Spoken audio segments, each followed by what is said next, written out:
"It's all just silly superstitions," said Charmaine, with a brave smile as she watched me drink from the bottle of water.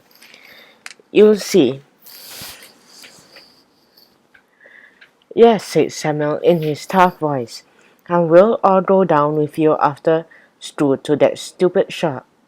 "Yes, and we'll get you a different phone number," said Nicholas, polishing his straddle glasses. I was feeling better. It was good to have friends. I didn't feel so scared anymore. We get to the bottom of all these weird things, I told myself. After school, we gathered at the bus stop and went down to the shopping center where I had found the Happy Answer shop. But as we rode down the escalator to the basement, I knew something was wrong. My head began to throb and I ran a hand over my eyes. Nicholas squinted through his glasses. "Where's the shop?" Suddenly I knew we wouldn't find it.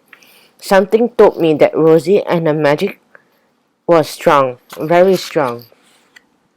Charmaine tapped my arm. "Are you sure you're okay, John?" "It's not here, is it?" I whispered. She checked the address on the receipt. "Well, this is the basement, and Happy Answer is shop number 13. She gulped. "Oh, number 13. We followed the shop numbers. Number 10 was a bakery. Number 11 was a shop selling stuffed toys. Number 12 was a shoe shop. "That's funny." Nicholas pushed up his glasses. "The numbers jumped from 12 to 14. "He's right," shouted Samuel. "Number 14 is a locksmith." He went over to the chubby shopkeeper who was grinding a tea. We all crowded around. "Excuse me, what happened to shop 13? "Nothing." The chubby man glanced up from his work. "Because there never was one. Don't you know 13 is an unlucky number?" "But on Saturday," I told him, "there was a shop here selling handphones."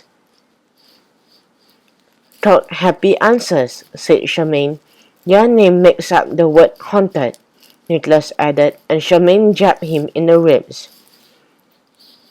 The chubby man put down the keys.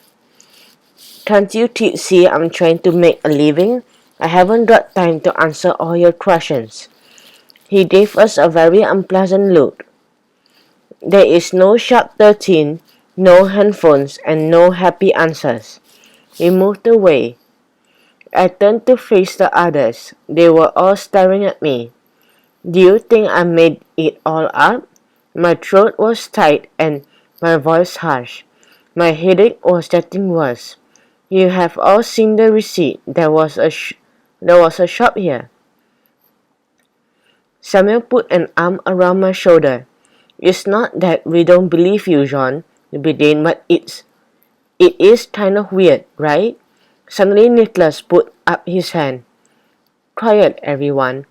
He was listening to something. "Can't you hear it?" He had his head on one side, like music from far away. My hands were shaking. I recognized that little melody. "It's my handphone," I told them.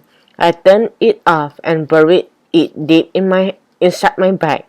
Now it was ringing again. "Must be your mom," said Charmaine. Or, Nicholas' eyes widened, "someone else." I put out my phone. I received another SMS. Everyone crowded around the screen and stared at the message. "I can see you, dearie." "Dearie?" Samuel laughed. "Nobody talks like that." I could hardly speak.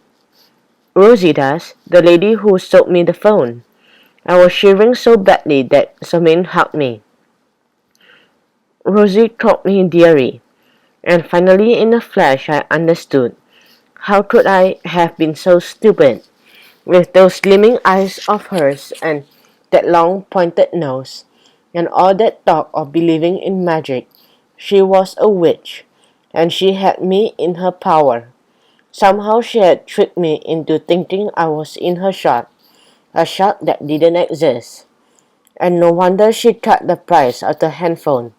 She wanted to make sure I take it. The more I thought about it, the more it made sense.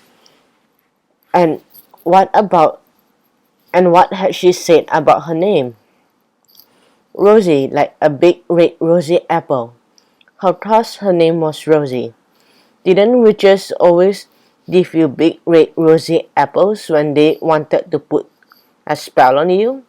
Only she hadn't given me an apple. She given me a handphone.